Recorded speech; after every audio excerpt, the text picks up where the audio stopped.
Allahu Allahu Allahu Allah Allahu Allahu Allahu Allah Allahu Allahu Bismillahirrahmanirrahim. Elhamdülillah Rabbil alemin. Hər birinizi salamlayıram əziz izləyicilər. Gününüz xeyirli olsun inşallah.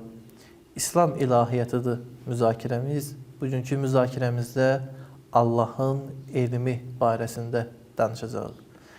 Ötən bəslərdə dediyimiz kimi Allahın zati və kəmali sifətlərindən biri də elm sifətidir. Ötən bəslərimizdə biz həy, qüdrət sifəti barəsində siz əzizlərlə müzakirə etdik. Bugün isə Allahın elmi barəsində müzakirə edəcək ki, İslam ilahiyyatında Allahın elmi deyərkən nə nəzərdə tutulur və bir insanın həyatında, imanında bu sifətin təsiri nə ola bilər? Bildiyiniz kimi Allah Teala Qur'an-ı Kərimin bir çox ayələrində özünü alim olaraq tanıtmışdı. Məsələn, bir ayədə Allah Teala buyurur ki: "Və huvə bi kulli şeyin alim." Yalnız Allah hər bir şeyə alimdir. Yəni yalnız Allahın elmi var hər bir şeyə. Bu kimi ayələr və eyni zamanda İslami hədislər olduqca genişdir. Allahın elminin mənası deyərkən nə nəzərdə tutulur? İslam ilahiyyatında bu barədə bir neçə baxış var. Allah alimdir, yəni Allah cahil deyil. Allah alimdir, yəni Allah Teala işlərini hədəf üzrə görür. Allah alimdir, yəni yaratdığı hər bir şeyi ən gözəl formada yaradır. Bu kimi təriflər İslam ilahiyyatında Allahın elmi barəsində verilmişdir. Niyə görə biz deyirik ki, Allah alimdir? Allahın mütləq elmliyinin isbatı nədir? İsbatı barəsində İslam ilahiyyatına demişlər ki, biz yaranmış hər bir şeyə baxsaq, istər böyük aləmə, yəni makro aləminə, kainata baxsaq, İstər insanın özünə baxsaq, mikro aləmə, Allahın alim olduğunu biz orada görə bilərik. İnsanın sadə bir üzvünü götürək, gözü piydəndir, görür, hər hansı bir şeyə həssasdır və s. kimi özəlliklər sadəcə bu gözdədir. Heç şübhəsiz bunu yaradan, bunun yaradıcısı alim bir şəxsdir. Yəni insan öz varlığına bir dönüb baxsa, həqiqətən baxsa, bir yaradanın nişanəsi olaraq baxsa, elə insanın varlığı Allahın alim olmasının göstəricisidir, sübutudur. İnsan özünə baxa bilməsə, ətrafa baxsın. Ətrafında hər bir şey, istər dünyada olsun, istər kosmosda olsun, Allahın alim olduğunun əlamətidir, göstəricisidir. Günəşin vaxtında batması, çıxması, kosmosun, planetlərin necə də nəzmlə idarə olunması və s. fəsillər və s. Hər bir şey bunlar yaradıcının alim olmasının göstəricisidir. Demək, bu mütləq mənada insan təkəbbürü, yersiz qərəzi kənara qoysa, həqiqətən də Allahın alim olduğunun sübutunu özündə, ətrafında görə bilər. İslam ilahiyyatında Allahın elmi barəsində biraz geniş formada, biraz deməzdim daha geniş formada müzakirə olunub. İstərdim qısa olaraq onlara işarə edim. Allahın elmi deyəndə bir dəfə Allahın özünə olan elmi nəzərdə tutulur. Yəni Allahın öz zatına olan elmi. Allahın heç şübhəsiz öz zatına olan elmi huzuri elmdir. Çünki hər bir şey özünə elmi var və bu elmi huzuridir. Yəni mənim özümə olan elmim elmi huzuridir. Yəni hər bir şey özünə olan elmi huzuridir. Hər hansı bir vasitə ilə qazanılan elm deyil. Allah Taala da özünə olan elmi huzuridir. İkinci, Allahın elmi, yəni biz tərəfdən müqayisədə, təhlildə varlıqların yaranmamışdan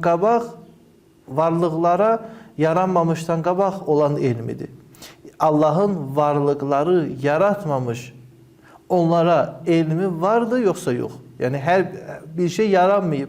O yaranmayan bir şeyə Allahın elmi var yoxsa yox? Buna da elmi zatı deyilir. Bəli, buna da Allah Taala'nın elmi vardı. Sadə misal, hər bir nəticə yaranmamışdan qabaq səbəb onun barəsində elmi var. Yəni hər bir səbəb öz nəticəsinə yaranmış, yaranmamış onun elmi var.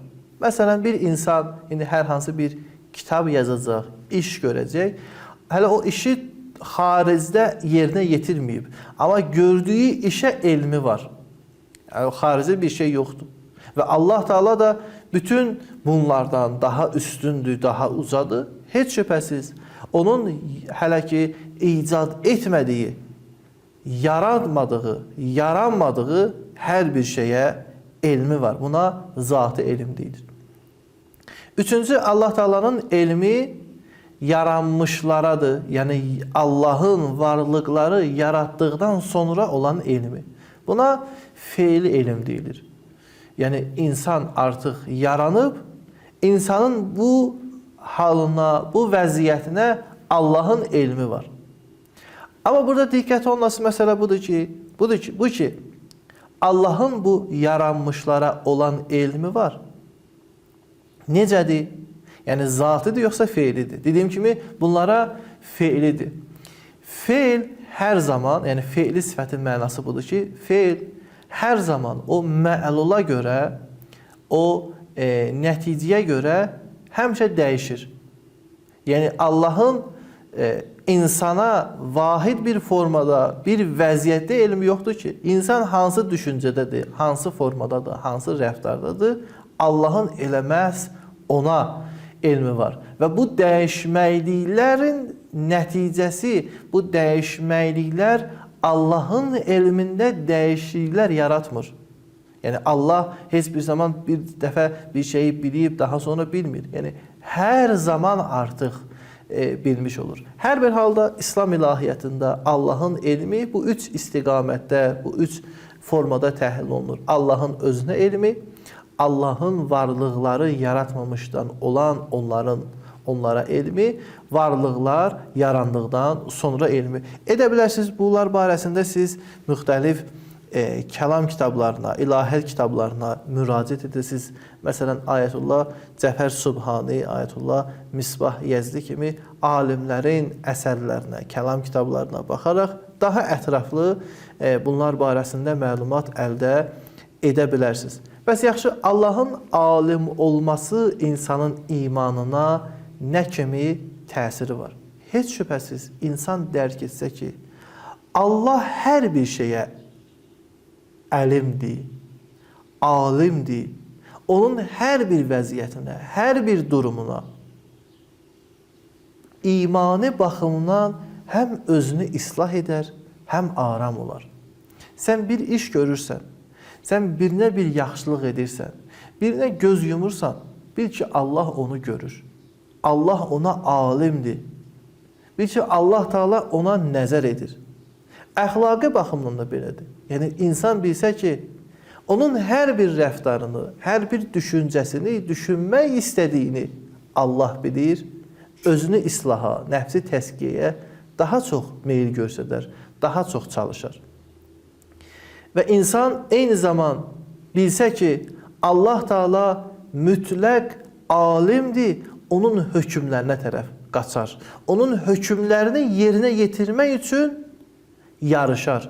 Biz bəzən niyə Qurana əməl etmək istəmirik? Niyə Allahın hökmlərinə tərəf getmək istəmirik? İnsan düşünsən ki, bunları yazan, bu qanunları deyən mütləq alimdir. Yəni hər bir bu cümlədə, hər bir sətirin arxasında alim bir şəxs dayanır. Onun nüsxəsinə əməl etmək üçün insanda şövq yaranır. Bunların hamısı Allahın əlim sifətinin insanın imanında möhkəmlənməsidir. Dediyim kimi edə bilərsiniz, bu barədə müxtəlif kitablara siz müraciət edəsiniz. Əssalamu aleykum və rəhmətullahi və bərəkətuh. Allahu, Allahu, Allahu, Allah, Allahu, Allah.